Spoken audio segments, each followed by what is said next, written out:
Hello, my Crystal Loves Texas podcast family. We are in the studio this Saturday morning, and I have had a lesson. I had a master teacher come in and tell me that I needed a lesson. I needed a private lesson in how to set up my podcast so that it is going to present as well as it can. We have been here since about 10:15, and she has been showing me lighting and all different kinds of stuff. So she said, so I will not be so kindergarten in doing things, but welcome Michelle Williams to the podcast. And Michelle, thank you so much for driving from Omaha to help me set up. She told me this about 2 weeks ago. She said, look, while you're off from work, I'm going to come over to that studio and I'm going to show you how to set up this podcast. And she said, your audio is crap. That's exactly what she said. Is that not what you? Oh, look, she's blushing now. That's exactly what she told me. She said, your audio is crap. The video part, it looks okay, but the audio is horrible. It sounds like you all are yelling down a tunnel. So she said, I need to see what you're doing. So she came over and she actually, I'm not on my iPhone today. Look, somebody put a light. I'm not filming with my iPhone. We bought this 4K camera about a year ago, and I couldn't figure out how to work it. So Michelle said, go ahead and dig it out of that bucket or whatever it is in there. So I went and dug it out, and she set it up, and we figured out how to work it. So we're on an actual 4K camera. We're not on the laptop, and we're not on the iPhone. And I'm hoping that when we play this back, Michelle, our audio sounds not like we're yelling down a tunnel. But she made sure that she pointed us in the right direction so that we can have some decent audio now.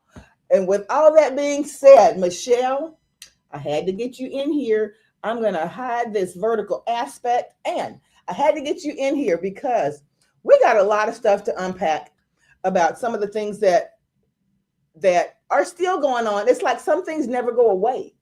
They don't. They recycle. And the thing about it is, I've heard a lot of, almost everyone in the respective races that we're in, they say that they're the education candidates, but we're the ones who actually been in the classroom in a minute. And with that in mind, how have you seen? You've been in education, let me get it right, 27 years? 26. 26 years. You've been in education 26 years. You've seen a whole lot change. And correct me if I'm wrong, we're looking at things change real time right now. Correct. How have you seen the way that children are prioritized in the classroom change, and not necessarily for the better, just in the last 5 years? So, where do you start? Yeah, because I've seen the change happen gradually over time. Yeah. I guess it was around my 9th or 10th year of teaching when I really realized that we were stuck in this perpetual state of testing. So then I ended up leaving. I went to Louisiana, played around with That's when Hurricane Katrina had come through. Yeah. So I left. I was so sick of testing to the point where I started having anxiety. Yeah. And I got sick of being stuck in a classroom with kids. And the thing about it is, if you think we as adults have anxiety, how must the kids feel? Because they're the ones who actually get the mark on the paper. Yeah. Saying that, and here's the thing. To have a student that I knows and understands the information that we've talked about, I know that they know it because they can tell it back to me. Mm-hmm. Okay. Now I'm a history teacher. You're a math teacher, but I know that they understand the concepts, but they can't necessarily translate that onto a test. So at the end of the day, they're sitting in a position of failure. It's a horrible situation to put a kid in. We don't have the time we need to teach. And we're not talking about time for testing. We're talking about time to actually teach the concept. Yeah. And I don't agree with testing. I do think there has to be a level of accountability, but teachers literally do not have any time to teach. Yeah. And then in the day and age of scripted curriculum, it's horrible. Like I'm in a group with this blue bonnet learning, and I did a Eureka Math, and I'm like, the sink or swim situation they have these teachers in, it's ridiculous. It's ridiculous. It's more about, are you following this certain set of politics? And politics, public education is political. It's political educationally. But now we have politicians sticking their noses into the curriculum. And they're pitting teachers, are attempting to pit teachers against parents. Parents are our partners. And I want people to understand that. I don't want parents to ever feel like teachers are trying to usurp their authority. Exactly. Because we're not. That's politicians and their talking points, but it has nothing to do with teachers. We respect that parent-child relationship, and we wish we had more of it. Absolutely, but we don't. Absolutely. So that is politicians trying to pit us against one another, and it's just talking points and propaganda at this point. And there's nothing wrong with, I think that politicians, I think that the public in general should definitely weigh in on what's going on in the classrooms. And I'm going to say this, that's my camera right there. I got to make sure, see, Michelle's got me technically right now. So I got to try to figure it out. So I'm looking right here. But I wish that everyone who held an elected position would sign up on that substitute registry and go in there at least 2 times a semester. You get to see exactly what we see on a daily basis, okay? Mm-hmm. You can see exactly what the curriculum is like. You can see exactly how that plays out in the classroom. You can see the things that go on before we even get to the curriculum. And, these are the things that teachers, and not just teachers, but students are up against. So that's why, I've been saying it's very important to have a teacher at the table when we're making this policy. Yeah. For students, when we're laying out this policy, it's almost being presented in a way where we think it is going to be a utopian situation in that classroom, and everything is going to go exactly the same way every day. Does that ever happen? Never. How long? Even as a teacher with very good structure in the classroom, it may, depending on what's going on, it may take me 10 minutes to get started. Yeah. Because you got to take your attendance. Then you got to now, God forbid, a kid run in there from the office with something that says, okay, pass this out to all the kids right now, let them fill it out. And then I'm going to come back by in 10 minutes to pick it up. You got to stop what you're doing, get the kids to do it, and then have them. Then you got to go ahead and start what you're doing. So, your day is never going to be the same. And I sit in a classroom in a district that's the most diverse district, probably in Texas, with Fort Bend. Okay. Mm-hmm. We've got a huge South Asian population. Oh, wow. Oh, absolutely. We've got the API, Asian Pacific Islanders. We've got African Americans. We've got people from Africa. So we're talking about the different languages and different cultures that are coming to the table. I've got people who are from the Saudi Arabian countries, mm-hmm. people of the Muslim faith. All kinds of students sit in my classroom. And Michelle, as a teacher, I'm going to tell you, it bugs the heck out of me to think that I have got to, my sister's calling me right now, and she knows I'm down here on podcast, so she's got to wait. But I have got to, I'm thinking right now, if this 10 Commandments in the classroom thing goes through, how many people I'm going to, first of all, with me being a history teacher, we're going to have a discussion about it. There's going to be a discussion in my class about this. I'm a history teacher. Okay. So when the kids who are the kids of the Buddhist faith begin to ask me about this, or Miss Dillard, when if I go home, can I bring my Buddhist tenets up so that you can put them up too? What am I going to tell them, Michelle? Or if the Muslim students go home and say, well, if that's up, can I bring the ones from my house that my mom says that we have to adhere to? Can I put those up in the classroom too? What am I going to tell her, Michelle? You're going to say yes. Yes. Yes. Bring them all. Come one, come all. Because if we're going to break the law, then we're just going to put everything on the wall. That's right. And then let the cards fall where they may. Yes, because that's what's happening. There should be a separation of church and state. Absolutely. And honestly, I don't want people teaching my grandson anything that I wouldn't teach him. That's right. Or teaching. And here's the thing Rebecca brought up the first time that we talked about this bluebonnet. She brought up a really good point. She said, well, first of all, I'm going to tell you that I'm a Christian. I'm a Christian person too. But she said, how can I ensure that whoever is going to be teaching this, if they have a disdain for what they're teaching, how am I going to ensure that they're teaching it not in a condescending way, not in a way that's a disrespectful way to, how do I know they're going to be teaching it the way that I would teach it at home? Mm-hmm. So if you've got someone who's agnostic, if you have someone who's atheist, and they're teaching from bluebonnet, think about it. Yeah. When you just put this out here as a blanket methodology that everyone is supposed to follow. First of all, you can't watch everybody. What are you going to do? Put a camera in every room?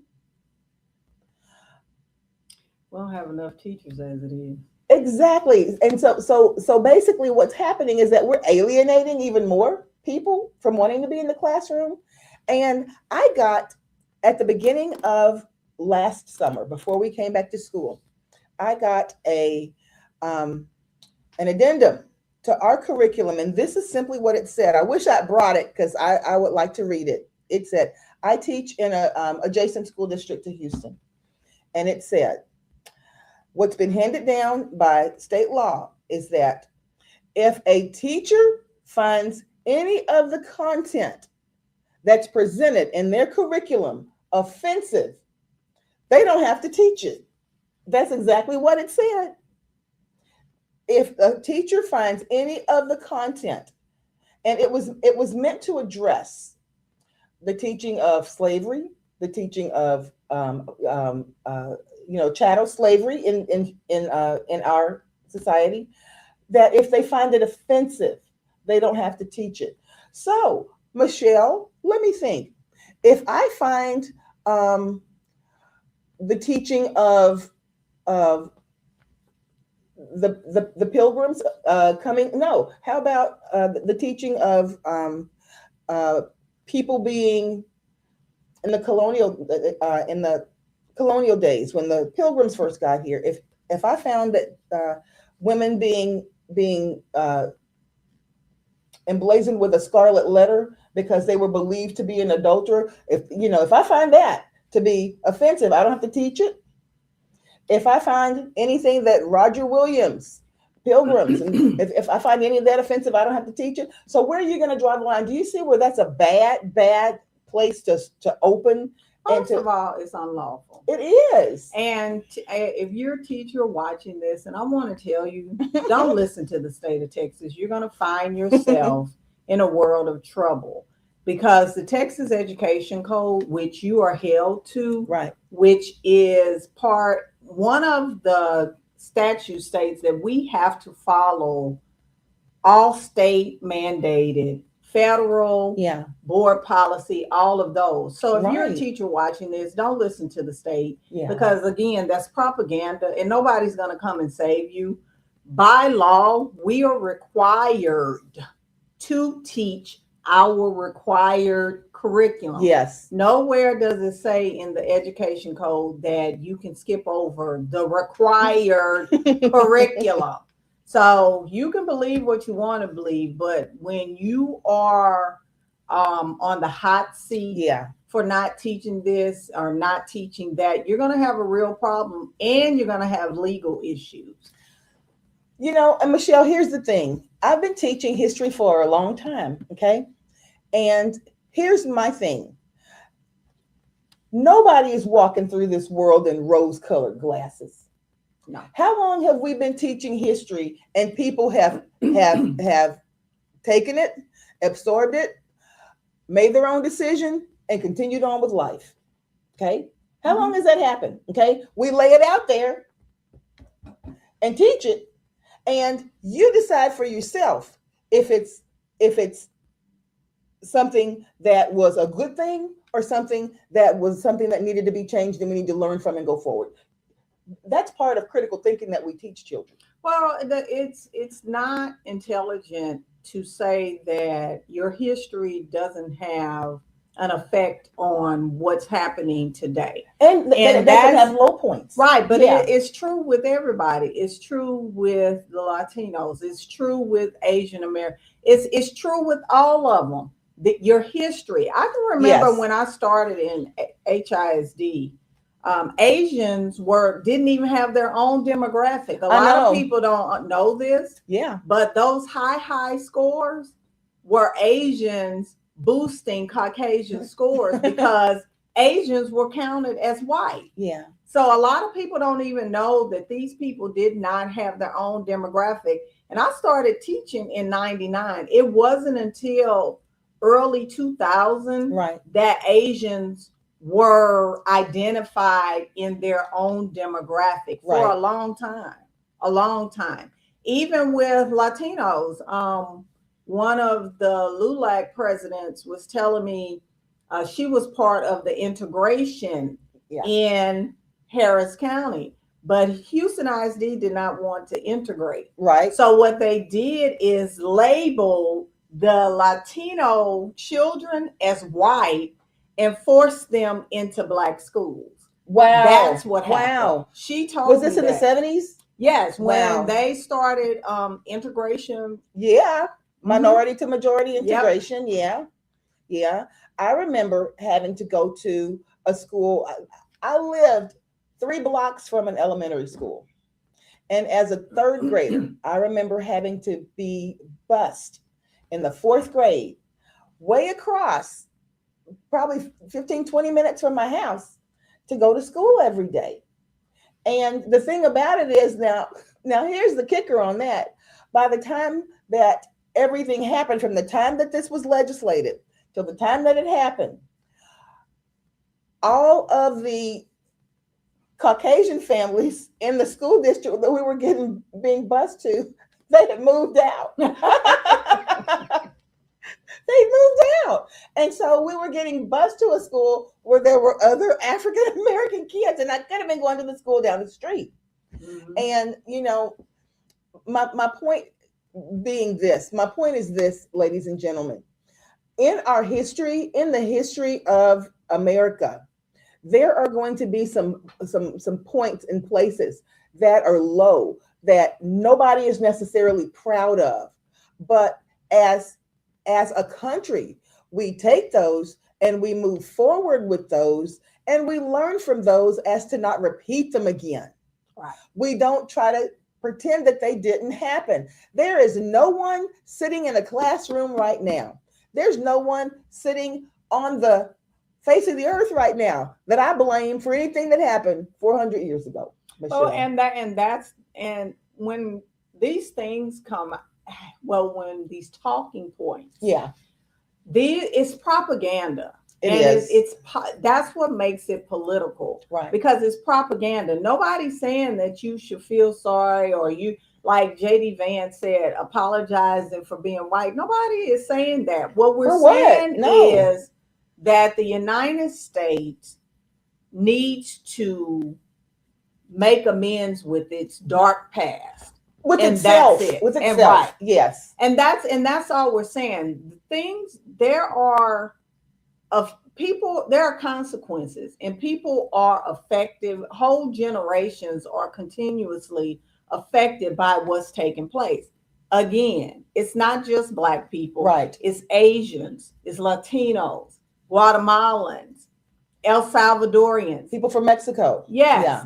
they need to make amends, and we're saying And by making acknowledge, amends, okay, and that's what you're saying. acknowledge that things it occurred. happened, Yeah. and Yeah. acknowledge that. Instead, they're trying to cover it up as if United States is perfect. First of all, the United States was never a Christian nation, Right. because the Native Americans were here first. That's right. And I don't believe Christianity was there because they knew nothing about it. And Michelle, let's get this straight. Even when places like Maryland were established, the state of Maryland, when it was established as a place for the Catholic people to be able to worship freely. However, there were people of all different faiths were allowed in Maryland. Yeah. Okay. Jewish people. Chaim Solomon was one of the people who helped to fund the American Revolution. He was a Jewish gentleman, So we have been accepting of all religions and not trying to mandate that everyone think like us since the onset of this country, since this country was founded. That's just the truth. And there are people, and there have been people, Michelle, there were even people who fought in the American Revolution who were, go do your research this, who were of the LGBTQIA. Yeah, they Yeah. That's the crazy thing about it. They were in the Bible. And I just believe, and this is my belief, we had a conversation, I think when I was doing poll greeting during the HISD election, we had a conversation about the difference between Republicans and Democrats. I said, we're not in people's personal lives. Whether a person is part of the LGBTQIA plus community, that's between them and their maker. That's right. And that's my thing. Like, stay out of people's personal lives. The United States is not perfect. They hide a lot of things, and we know that a lot of it's. Why do you think the download book exists? Because we know that people are living these lifestyles on the download. So however you choose to live your life, that's between you and your maker. And let me ask you something. Who would you rather have living next door to you? Someone who is constantly feeling that they are above you in some way, someone who's constantly calling out differences in themselves and their neighbors, someone who's constantly pointing to the fact that I know that all people who look like this are this way, and all people who do this are this way, or the LGBTQIA couple next door who comes in, they keep their yard nice, they have their dog on a leash, they pick up their paper out of their yard when there were papers, and they go inside, they close their door, they shut their window so everybody doesn't see what's going on in their house like some people won't, and they live their life. Okay. Or the nosy neighbor next door who's always trying to figure out who that is coming to your house if it's 2:00 in the morning. It's not their business. Right. I would rather have, on any day and time, the second couple. I would say, well, these are the people that I'd leave my key with if I were going out of town and say, listen, can you come over and can I pay you a little bit to feed my dog or feed my cat? And you understand what I'm saying? Right. I don't care what people do when I got to keep remembering to look at this camera. I don't care what people do when they go in their homes and close their doors, as long as they are a good neighbor. Watch my house when I'm gone for me, please. If you'll feed my dog or feed my cat and pick up my mail, I'll love you forever. What you do when you go in that house and close your door, who visits you or what time they're visiting is not my business. It's not. I'm going to honestly tell you, I think that people who are so hyper fixated on what other people are doing, they probably need to be evaluated. It's a problem.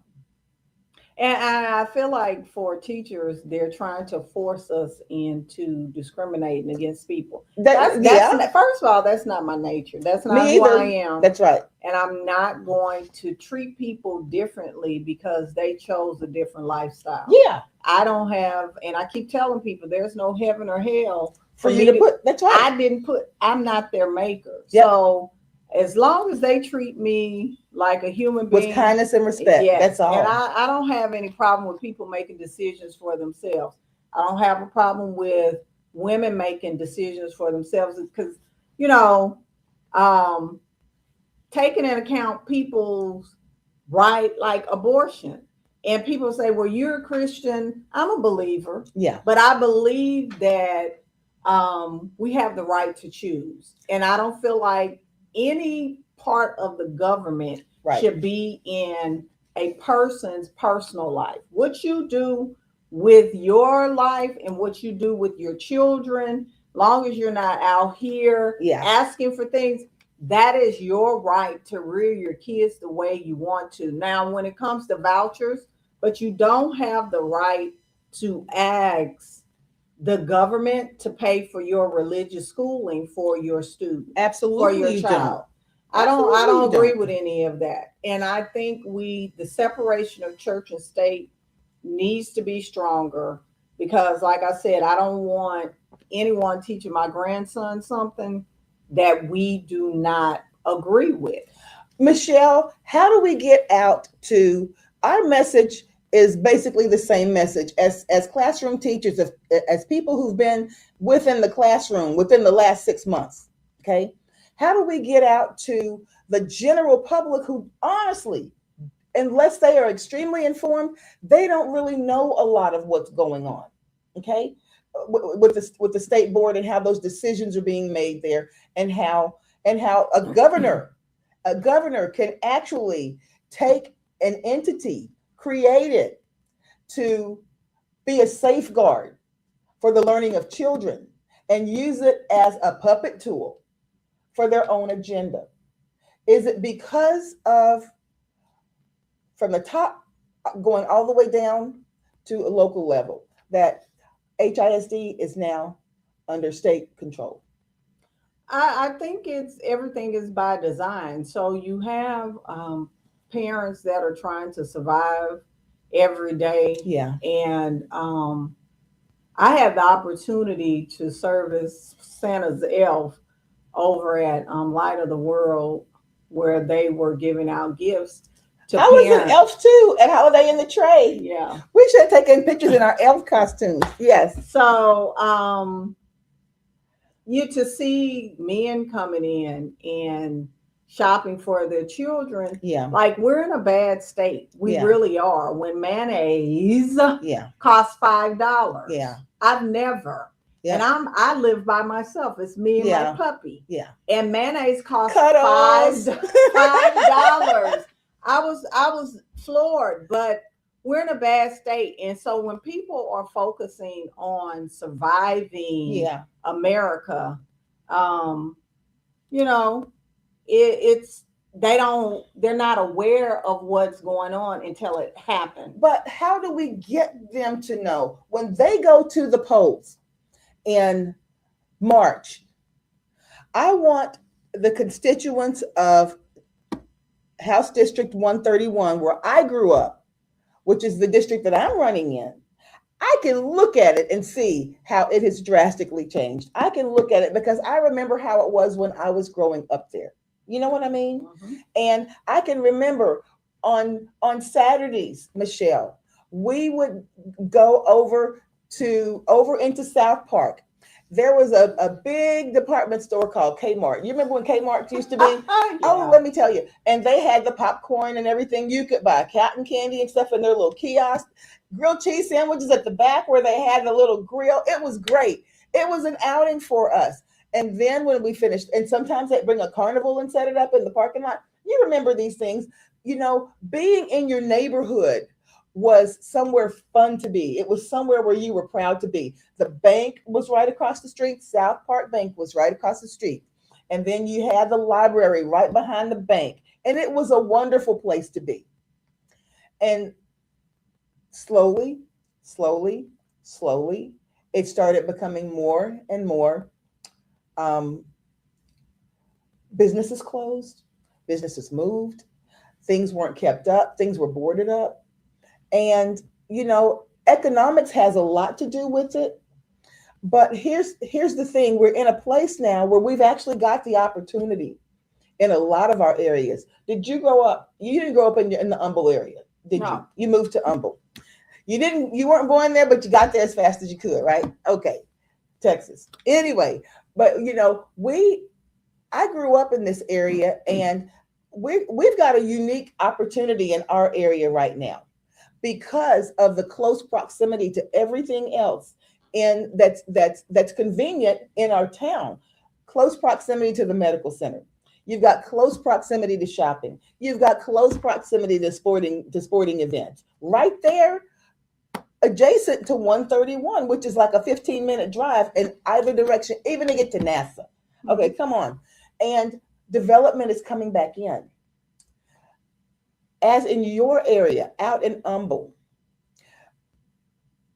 where can you see that there is a place for improvement in that area to make people want to come there, raise their kids there, make the schools better, be participatory in what's going on in education in their children's schools? What can we do?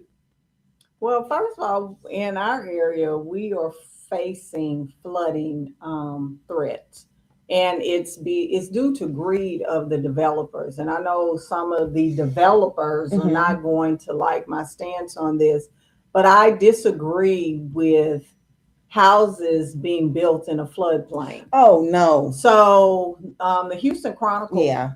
released an Didn't we article. learn that with Harvey? No, we haven't. Evidently, we haven't. The article that came out in the Chronicle today was that 65,000 or 65, yeah, I think it might have been That's crazy. 6,500 houses were built in a floodplain. And if you're not familiar with the Spring Humble area, we have Cypress Creek, there's Lake Houston. Yes. And we have a lot of different waterways up there. And because people are moving to the suburbs because of regentrification Yeah. and the increase in rent Yes. and property values in the city of Cities, Houston, yeah. they're moving out to the suburbs, and it's spurring this growth. And I'm not against growth. However, I'm Yeah, me neither. against Yeah. greed. And what is happening is I've been living out by the airport, Intercontinental Airport, for over 20 years. Right. And the threat of flooding, of us dying due to flooding, is a real threat. I don't know if you all remember what happened with Kingwood during Harvey. Oh, Michelle, do I remember? And let me tell you this, I was in the process of buying my house at that time. I was in the process of buying, and I was looking. And, I was actually looking at in the Humble Spring area because, that was before the housing prices just went through the roof. And I remember there was this one house that I saw on HAR, and I decided to drive out to it, got my sister in the car, and we drove out. And it was in this neighborhood. And let me tell you what was so cute about the neighborhood. It was nice. And the house had a pool in the back and all that good stuff. And we drove into the neighborhood, and we noticed that we were driving down. And wait. We were driving down into the area. I said, this is really nice how this goes down. And then it kind of ends up right by the bayou. Michelle, Harvey hit the next week. I drove over there. No, before we drove over there, because I didn't believe what I'd seen on TV. On TV, it showed someone going by in a canoe, the house that I was looking at, and he was pedaling like that, and he was all the way up to the second story window, and that was the house that I was looking at. And I was like, oh my goodness, what is going on? And that was Cypress Creek. Yep. And that's what happened. So we are increasingly starting to flood in that area And why is that? because they are building Construction. houses Yeah. in these floodplains that were designed to To hold hold water. water. Yeah. And now you have houses, and it says a lot about realtors. It says a lot about buyers. Yeah. They are not educated on the flooding, and Yeah. it's only going to get worse. These developers need to be stopped. We should not be building homes in floodplains. Right. And if you want to build new houses, tear down the old ones and build a new one. Yeah. Yeah. And and that's one of those things, like over in that area that I was talking about, over in the South Park area in District 131, that's something that, and even over in the Sunnyside area, we never worried about flooding. At the very most, the water would get up. I lived in a cul-de-sac. Water would come up to the end of our driveway. And we thought that was something we'd go out and try to splash in it and play in it. But never, ever did water come. And until this day, water does not come into the houses over there. So there's something to be said about, however people may look up on certain areas and say, well, I wouldn't want to go there or whatever. We need to look at those kind of things. For whatever needs to be said about the design, something was right about what they were doing in Yeah, designing those older neighborhoods. They weren't Yes. building houses in natural floodplains. That's I'm right. a science. I like science. Yeah. And certain soil Right. is designed to absorb Water. That's water. right. That's right. And some of it is designed, like in Galveston. I can remember when I was teaching science, we looked at the different soil, how Mhm. some soil was more Porous. Yep. Mhm. And some was not. And that soil that was not was meant to repel water, which was in your lakes, ponds, Yes. and those.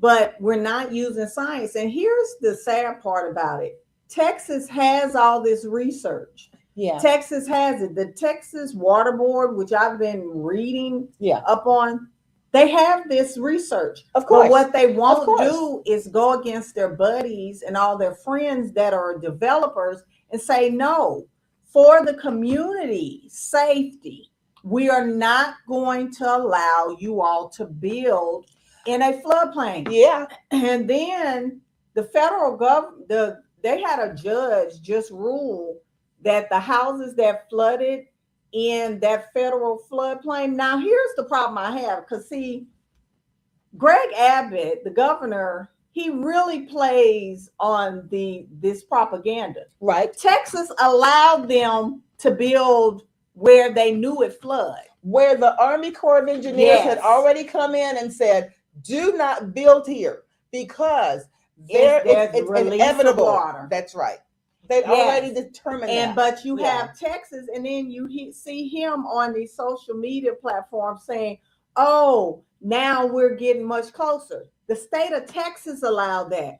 The homeowners should have sued the state and the developers, because they knew that and they need to start suing these developers that are intentionally building houses in floodplains. And Michelle, the thing about it is, we're not just talking about the loss of property here. With Harvey, there was a great loss of life due to people just being callous. Let me ask you this, Michelle, because this is something that, and I'm going to eat some of your. Michelle was tempting me. She came in here with this bag of pecans, and these are my favorite food. And she brought the bag and she went like this. She's teasing me with these pecans. I'm gonna get a few pecans before she leaves. But this is something that we're going to start hearing a lot about, and it all trickles down into the same place. And I know in your position as state representative for 121, you're going to hear a lot about this because it's affecting people greatly. In less than 6 days, people's affordable care insurance is going to skyrocket. It's estimated that we're going to have 20 million people who are not going to be able to afford insurance anymore. 20 million people, that's not a handful. That's not a handful. And what they don't understand, we're an ecosystem. And what they Yes, don't understand we're is codependent. when those, so I don't, actuaries, they assess risk. Right. And anytime the risk goes up for insurance, Yeah, everybody's insurance that's goes right. up. And I don't think people really understand how it affects the insurance. It's going to Yes. affect us. Even though we're part of a group plan, our group plan is going to go up. Because Michelle, if you lose your insurance, by law, if you go into the hospital, do you still have to be treated? Yep. They're going to stabilize you and put you out. Okay.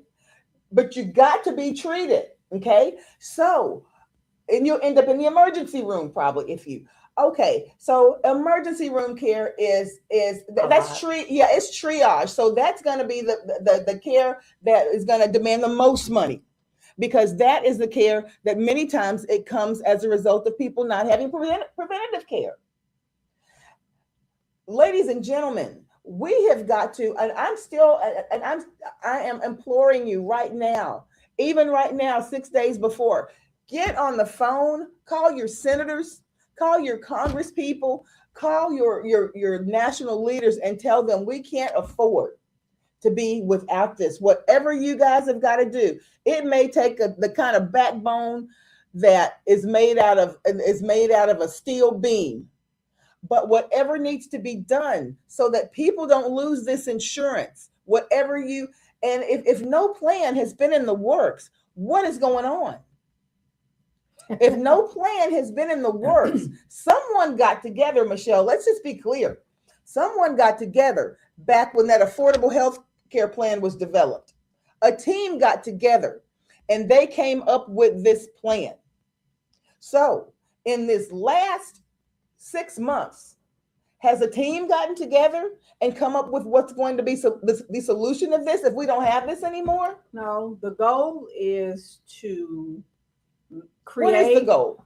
Honestly, the goal is to create employees, people who are working for nothing. People don't remember in the during the Industrial Revolution and moving forward. That's your area where children were working in factories. Yep, they were. They were working in factories. They were dying in factories in unsafe conditions. There were no unions. Nothing that the government put forth to regulate so that that's safety in an age. And that's what we're going back to. Anytime you have like Florida rolling back protections for minors to work. Yeah. They are basically promoting child labor with no benefits. They don't want these corporations, and it's not all of them. Some do care about their employees, but the corporations that are corrupt and don't want to take care of their employees and see them as some type of slave labor because you're paying slave wages. That's right. They don't want to pay for benefits. They don't want to have to. So, but then you have a sick population, working force. So what can you do? We can vote. We can vote people in that know what they're talking about, that are dealing with these type of issues. And I'm gonna be honest with you, the representative, the incumbent that's in my area, he does not care about anything. Is he the part of the problem? He is. Yeah. He is the problem. Anytime you have someone who's so concerned about gerrymandering, so concerned about defunding public education, and as a black man makes the statement that Brown versus Board of Education, they got it wrong, was about parental rights. Oh my goodness. Yeah, so comfortable as a minority saying that, but then had the nerve to get in a picture for the Texas Black Caucus. So let me say this. So basically what you're saying is that right now we have a situation of someone or entities of people who are willing to vote in their own and to align in their own against their own best interests. Right, they're aligned. First of all, you shouldn't be in the seat. If you're not going to represent and protect the interests of the community, right, then you should not be absolutely in that seat. You need to be at home so you can make decisions for yourself that only affect you. But anytime, like, he is part of the problem in 127. 127 is a diverse set of constituents. Tell us what that encompasses. So we have, it's 45% Caucasian, 23% Black, 22% Latino, 6% Asian, and 3% other. And what part of town is that? Tell me where that is. Part of Spring, 45 going east. Correct. On the other side, yes, going towards the airport. 1960 going to Atascocita, Kingwood. So we're all of Kingwood, all of Humble, partial Atascocita, and partial Spring. Okay, got you. And a lot of that has changed now. Now, 25 years ago, Michelle, it was much more homogenous out there in that area. Absolutely. We had Dan Huberty. Yeah. We didn't. I'm only the second Democrat to run in 128 in 12 years. Wow. That's it. But the demographics have changed so much that you probably are more reflective of what 128 is really looking like now. Yeah, 127 looks more is a diverse population of people who want something different. I've been talking to even on social media, Humble ISD. That's what I was getting ready to ask you next about that. Humble ISD is struggling. They haven't fell in school. They've had issues in the past with their superintendent. Right. I don't know the ins and outs of it, but it serves Humble ISD serves how many people? I want to say 40,000 children because that's a lot of kids. ISD is about 33. Okay. So it's about 40,000 kids, but they are now being forced by the state to use Lone Star governors. And every time somebody says Lone Star governors, I laugh. I said, do you know a man who has a GED? They can't even find his high school diploma. Created this, and you have school boards that are. What do you mean they can't find his high school diploma? They cannot. I reached out to someone in Dallas, and she said that. I said he has a high school diploma. She said he doesn't even have that.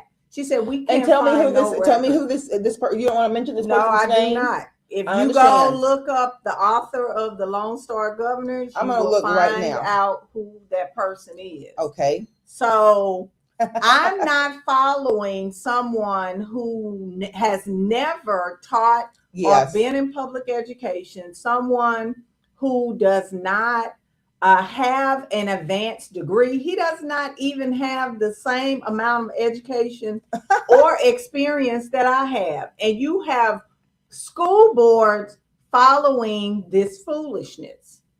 And Mike Morath, the commissioner of education, I'm going to keep hanging this on him. That's his friend. His friend has no education. And you have him in here following something that doesn't make sense. Okay, you mean AJ Crabill? Yep. Okay. The founder and key trainer for the Texas Education Agency's Lone Star Governance Initiative focused on improving school board effectiveness for student outcomes is AJ Crabill, who developed and leads this unique continuous improvement model for Texas school boards.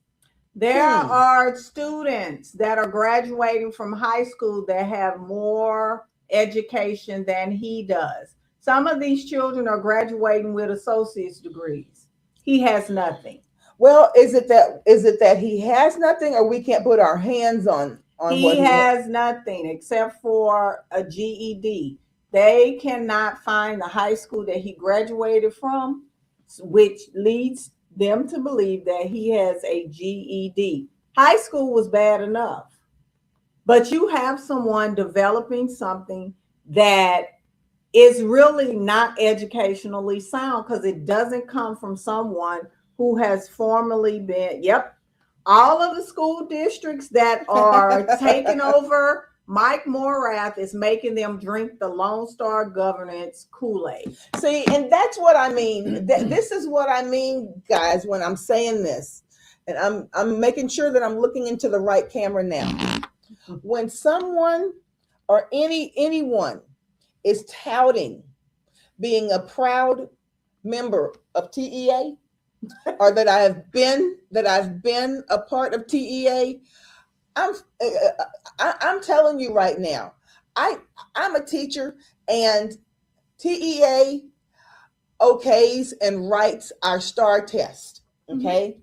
And I'm a teacher who absolutely have said that STAR test, I don't know, you know, do people just feel like you have to spend a whole lot of money on writers of these tests to get it right? I believe that STAR test needs to be made up. The people who develop it, it needs to be made up of a cohort of teachers, high school level, if it's high school level material they're working on, um, high school students, high school counselors who can bring in that psychosocial element that needs to be in there, and parents. Why can't they all get together and develop those tests that are being done? Because, and number one, students need to be in on it, especially for the history test. Okay, because I've seen history tests that are constructed. It's not made to measure whether or not a student is able to tell you the history of the United States. I can sit with some of my students, Michelle, and ask them right here, okay, tell me what happened from the beginning all the way up until the part that I teach, right?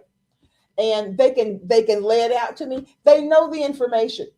But if you sit and you decide to print that out in a way that's structured in the way that Old English is written, almost like it's written in, the way, even though they've translated to English, in the Bible, things are written in a way that you got to go over it as an adult 3 or 4 times to see if you are understanding it right. Is the goal of that to know whether or not the students know the information, or is the goal of doing that to make sure that student is not successful because of the way that it's written? You understand where I'm going with this? If your goal is to make sure that this student is knowledgeable about the history of the United States, allow them to be able to present that to them in a way where they can tell you and show you that they know They don't want to. That's my point. That's my point. We've gotten to the point where they do not want to educate children, especially in the public school system, because I don't know who told these people that I don't have to pay taxes because my child goes to private school. Well, let me go ahead and insert myself, the person who pays taxes, and I don't have a child in any school, not one. And I know several people who don't have children. It's an ignorant thought process, because if everybody pulls their money out, you don't pay enough. You don't pay $10,000 in taxes to get $10,000 to pay for religious education in a private school. You don't even pay that much. Right. On my Facebook page, I put out the new tax brackets and percentages for tax brackets. If you make less than $50,000, you pay $12,000 in tax. And if you got children, you're probably paying zero. Yeah. Your tax burden is zero. So at the end of the day, it's an ignorant thought process. The Texas Constitution and the U.S. Constitution states that it is our duty as citizens to support public education. Yes. And you don't get to get a cop out. I don't care if your children are in private school. I don't have any, and I'm still paying. That's right. I don't have any either, and I'm still paying. Okay. And now she's got a son. He's out of school. He's grown, but I don't have any kids, and I've been paying since I've been working, and I never complained about it. Exactly. Because Michelle, state very clearly to people who are listening now to, and it sounds very good, that the governor is keeping throwing this up, saying, I'm trying to eliminate property taxes. Michelle, where do, how do we get the money for public schools in Texas? How do we get it? Where does it come from? It's not coming from the state of Texas, because the state, and people don't understand. But it comes from where? It comes from property taxes. Thank you. Your larger school districts are paying their teacher salaries, everything else, with minimum help from the state. Yes. See, Governor Abbott is not telling you all that. DISD, Dallas ISD, Houston ISD, Cy-Fair ISD, Aldine ISD. These school districts are supporting themselves with minimum amount of money from the state. HISD, Houston ISD, collects $2.2 billion, and probably less than that now, since they've been chopping property taxes, $2 billion in property taxes. The state only gives Houston ISD $400 million. So in order for the state to absorb all of this, and it's a lie. Yeah. And I'm going to tell you, it is a lie that is coming out of his mouth. Even Paul Bettencourt, the state senator, who I don't agree with on anything, he said we're talking about real dollars. Yeah. This is not monopoly money. Right. If the state was to replace the budget as they are set for all of the school districts in the state of Texas, it's going to wipe out the state's budget. Right. That's what I'm telling you all. Do not listen to the governor and the rest of these people out here talking about eliminate property taxes. Yeah. First of all, you can't. Even he said, Bettencourt, and you can find the interview, in order to do that, you would have to increase the sales tax to 15%.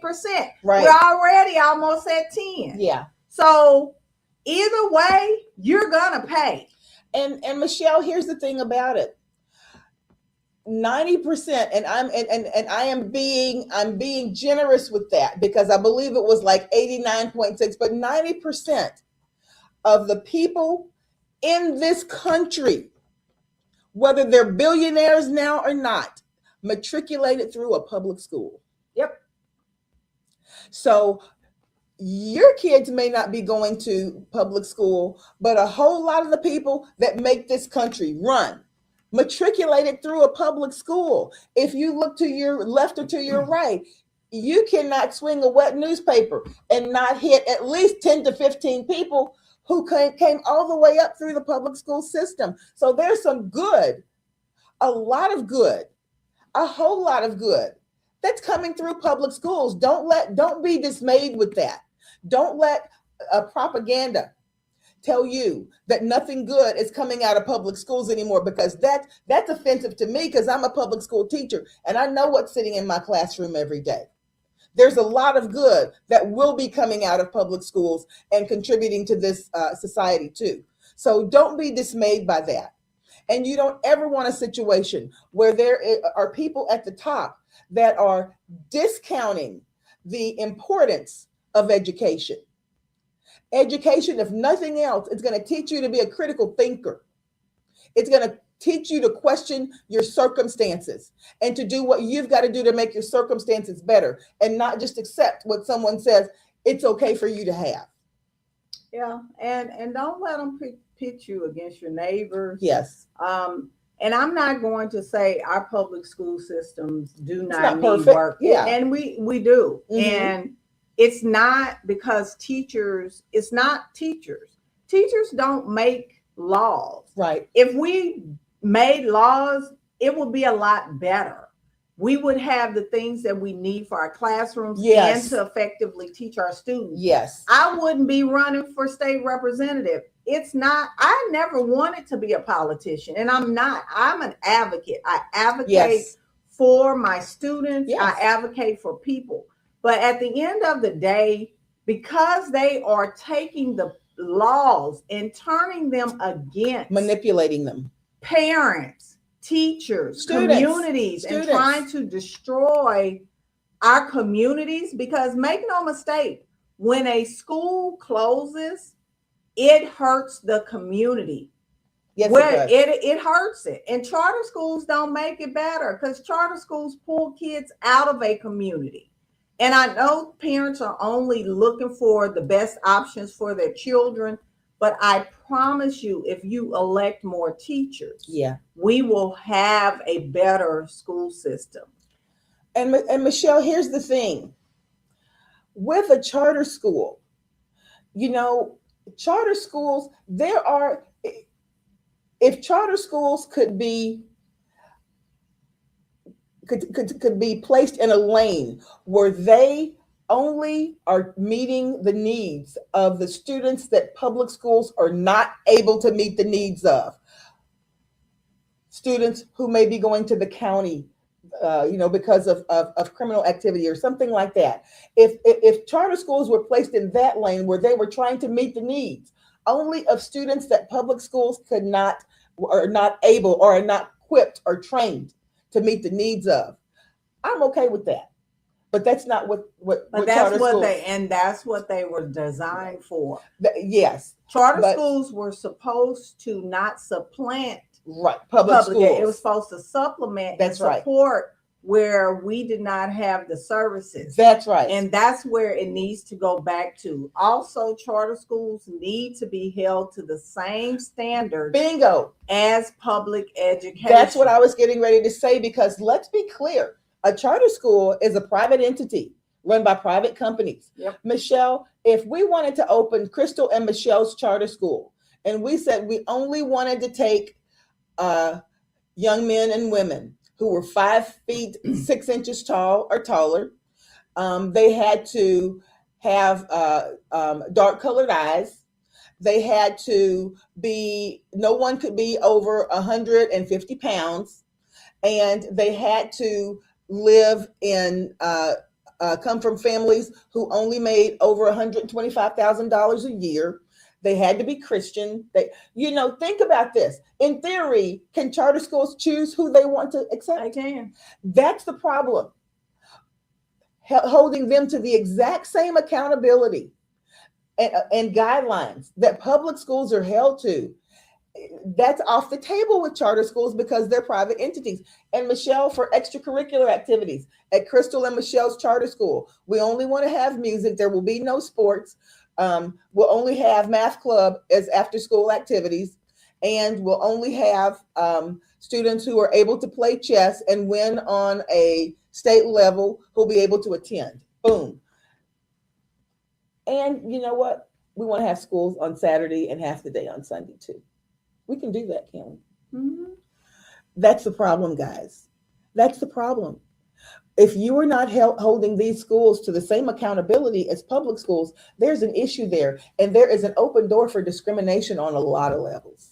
It is. And I for me, one of my solutions, and I have been looking and reading up on teacher powered schools. Yes. I have been trying to get to their conferences every summer. I can't make it because we have our union representative assembly every summer at the same time.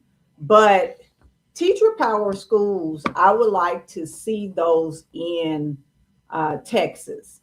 We need to put the focus back on learning, and we need to put teachers in the driver's seat. Yes. Because the research says that teachers are the most important factor when you're educating children. Yes. And we need to let teachers take the helm. And this is not a principal versus teacher. No. It's a structure where teachers have more autonomy. If you can read about teacher powered schools, go to www.teacherpowered.org. And some schools do have a principal, but it's governed not by the principal. It's governed by a group of teachers that are designated to lead the school. Also, it's a community-based model. And the principal's basically facilitating. Yeah, and we need more schools that engage the community, and it's not something where the parents are coming in, taking over the school, Yeah. where the school is working with the parents and the Right. community, because the school is a center in the community. We need to go back to those models, Yes. and teachers need to have more autonomy when it comes to budget, when it comes to curriculum, when it comes to training, because the state of Texas has opted not to train its teacher, which goes against all research-based Yes. practices. And it also has this opted into telling teachers how to teach, which you can't do that to me, Yeah. because none of you all can out teach me. When you learn how to teach grades 1 through 9, Mhm. algebra 1, then we can talk about stuff. Oh, Yeah. and also I've taught reading, and I can teach Right. kids And how to read. science. And I've taught science. So when you get that type of resume, then we can talk. But at the end of the day, you cannot tell me how to teach Yeah. math because you don't know how to teach math. Right. And Michelle, you know, we're going to go ahead and close out in a minute, but we're going to be having a lot of talks like this because you need to hear some of this from a teacher's mouth. You got to hear it from a teacher's mouth. Michelle has worn more than one hat. She's worn hats, and she's wearing the hat now of a union leader and a classroom teacher and a community advocate, okay, and a parent. Okay, so she's worn a lot of hats over the years. I'm wearing the hat of a community advocate and a classroom teacher. And I can tell you this, we are going to see collectively, she and I and other teachers are going to see some things that the public never sees. Correct. And that's why we can tell you that if you are standing on the fact that you are an education person and you haven't seen or been into a classroom in the last 20 years, that's an issue because it's not the same classroom. Things have changed. Things are changing real time. And you need to be a part of that. And I told Michelle this. I said, even when I'm elected as state representative for District 131, I think that I'll do myself a disservice. I don't go back into my school and sub at least a few times that semester when I'm not in session, because that gives me a real time touch point of exactly what's going on. And I've seen schools, depending on the dynamics that are happening in the district, I've seen the climate of schools change within a 3-week period. That can happen. Yeah. Different things can happen. And when you've got teachers who decide to stay in the classroom 26 years, 27 years, 17 years, 15 years, that means they're committed to the cause. That means they've seen everything that can happen in that classroom and they're committed to the cause. And they want to fight to make sure that other teachers are recognized and other teachers' ideas and concepts and professionalism is recognized in our state. And when things are at the table, when decisions are being made, nothing is going to be more powerful than having a teacher at the table where those decisions are being made. But I could talk all day, Michelle. But I want to thank Michelle so much again for coming in and setting up my podcast microphone and camera so that she says that now I look official. And she says, Crystal, when do you ever see a whole lot of classroom lighting in a podcast? She said, your podcast looks like a classroom. I'm sorry, Michelle, but now you got me straight. But guys, thank you so much for tuning in to listen. We didn't really rant, did we? No. We didn't really rant, but we kind of told it like it was. So thank you for tuning in to allow us to tell it like it is. And Stevie, we know that you've been there. Stevie says that folks don't need to be in other folks' business. That's absolutely right, Stevie. We agree with that.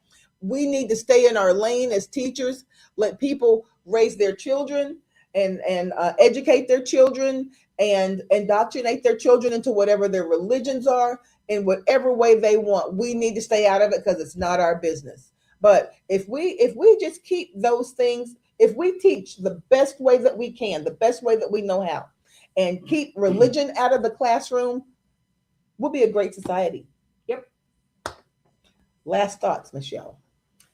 If you want to support my campaign, you can go to www.michelleforstaterep.com.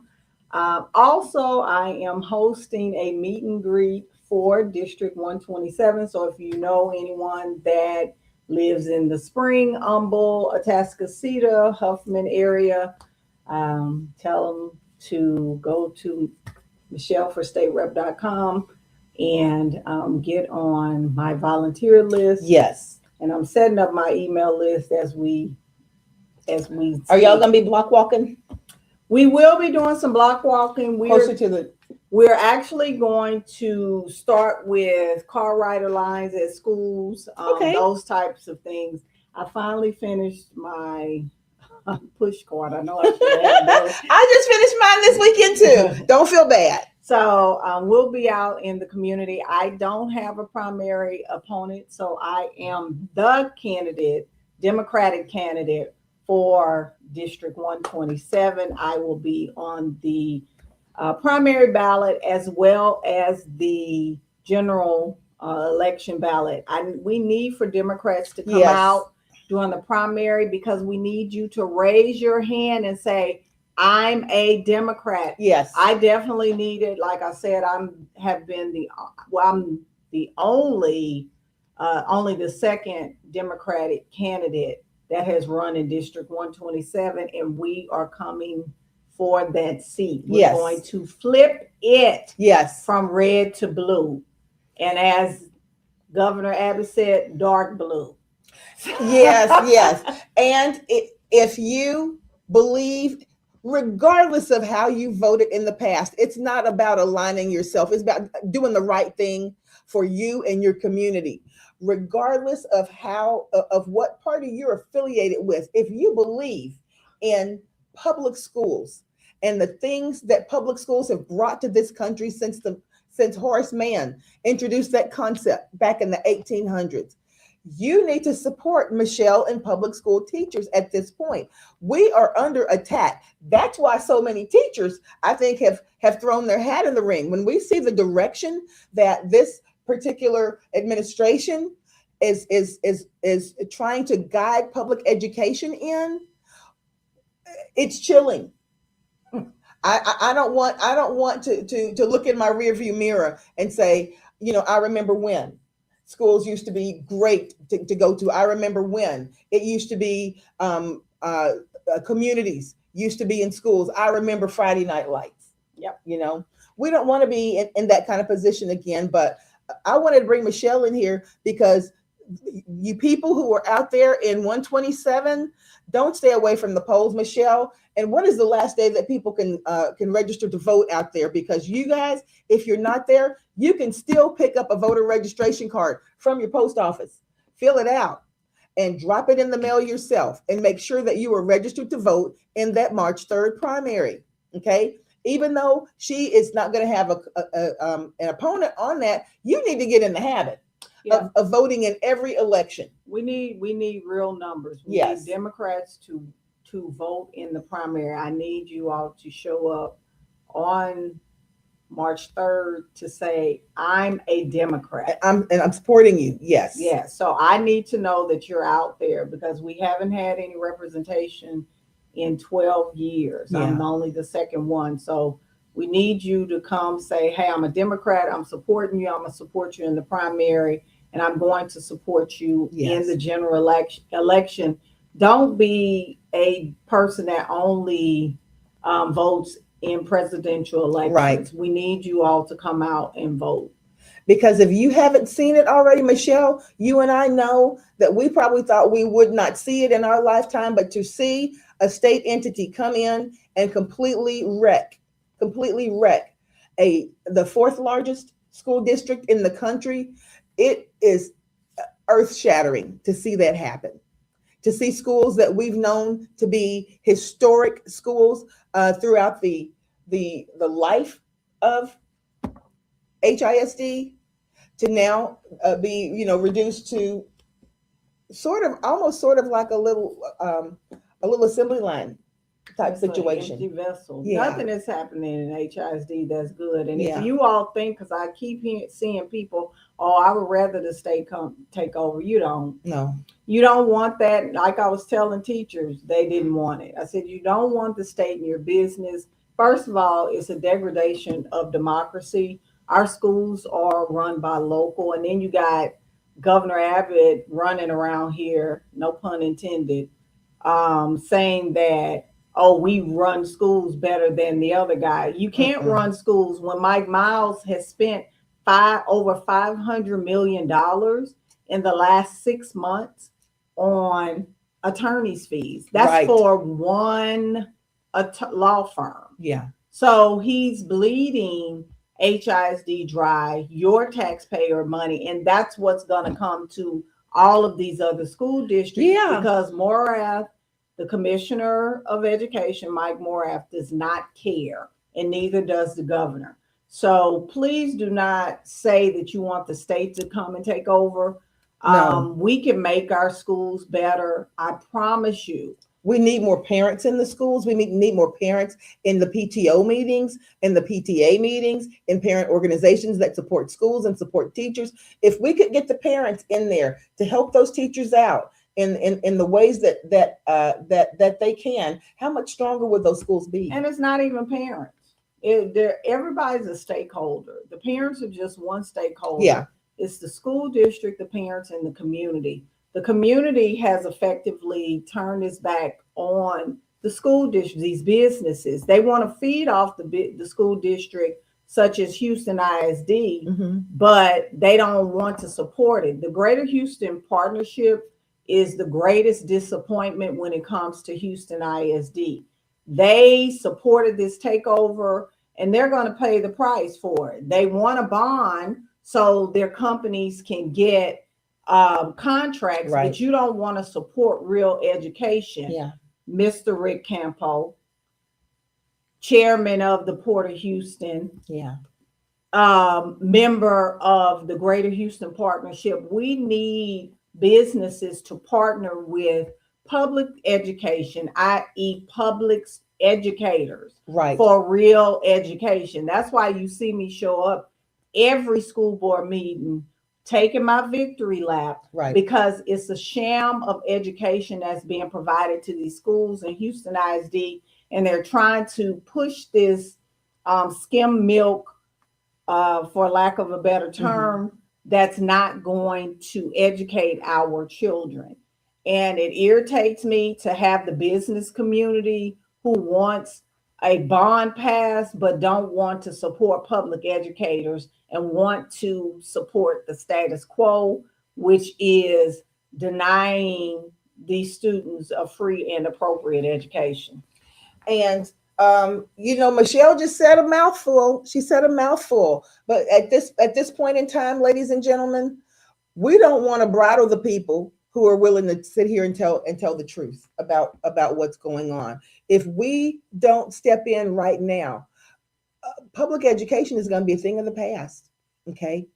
And that's not what we want. We know that it's not what we want. So we need for you to show up, and we need for you to show up and support our classroom teachers, support the people who are in there with those students, making those decisions, put teachers at the table in the state House of Representatives, so that every decision they make, those students are being looked out for, every decision that they make. If you would like to support me, my name is Crystal Dillard. This is my Crystal Loves Texas podcast. And Michelle's going to be back on here again, because as things are changing real time, and they're coming up with different stuff that they do every other week or month in the that has to do with education in Texas, we're gonna give you the real skinny on it. Yep. Okay, it may not be what you want to hear, but we're going to give you the real skinny on it, just like Michelle came in and did about those STAR test scores. But y'all remember that. but if you would like to support me, please go to Crystal Dillard 4, the numeral 4, Texas.com.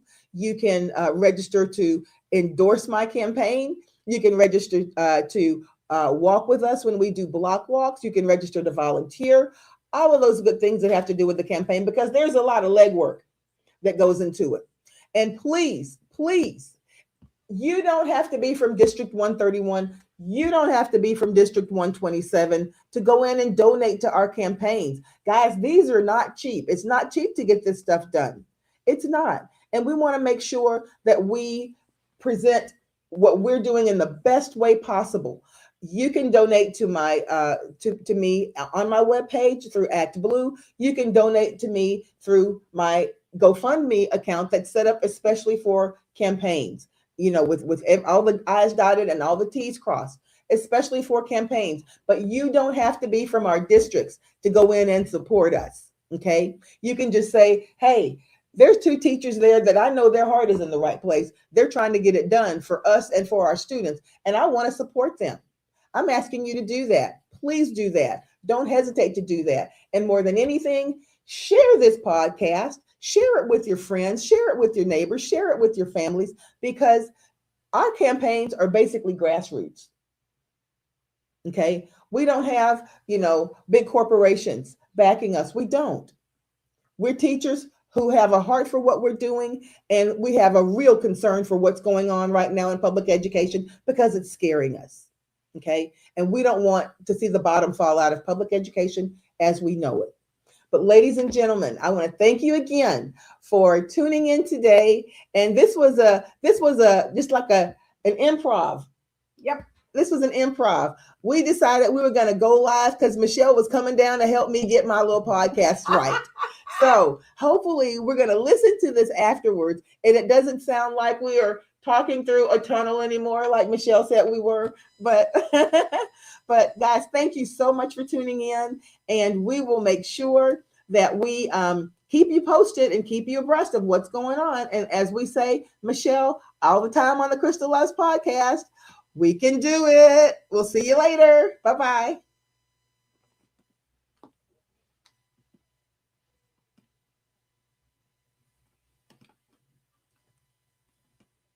We're trying to leave, but it may not want us to. So guys, we may have to stay.